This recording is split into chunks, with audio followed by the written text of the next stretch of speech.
Аз съм доктор Таня Мирчева. Аз съм доктор Крумвоев. Имам по-голяма сестра, 5 години по-голяма от мен, която започна да учи медицина. И тя ми разказваше какво е в студентските години, медицина, какво е стоматология. Тъй като аз исках нещо такова да се занимавам, избрах по-скоро стоматология. Баща ми беше зъболекар, така че аз от него така съвсем малък гледах какво се случва, как се случват нещата и в един момент взех решение да уча тази специалност. Ние всъщност се познаваме от доста години, доста преди да започнем да работим заедно. Засичали сме се по различни конгреси, на курсове сме били заедно. И в един момент, след като аз напуснах предишното си работно място, ме заболя зъб. Да. Да, всъщност точно така беше станало. И потърсих доктор Воев. Бях подложен на изпит. Беше много интересно, защото ние много добре си паснахме още от самото начало. Аз въведах някои нови неща, като протоколи, като начин на работа, а той ги допълваше и балансираше работата. Аз съм малко по-пряма, по-директна, бързо взимам решения, докато той е по-балансиращ и по-обмислящи. Аз за Таня, каквото и да е хубаво да кажа, все ще е малко.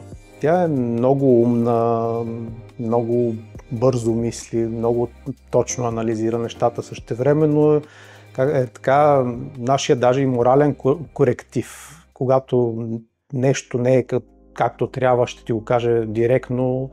Това са много така ценни такъв тип според мен взаимоотношения. Започнахме всъщност в една по-стара клиника.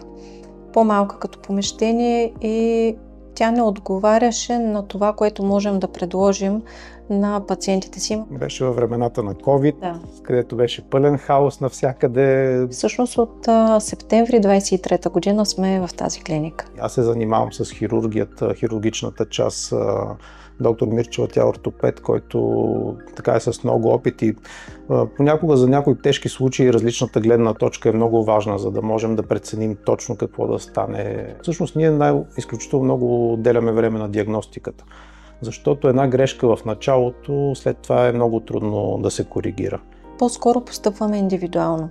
В зависимост от човека, ако той търси някаква близост, неспокоене, търси нашата подкрепа, чисто човешка подкрепа, тогава и ние реагираме спрямо него.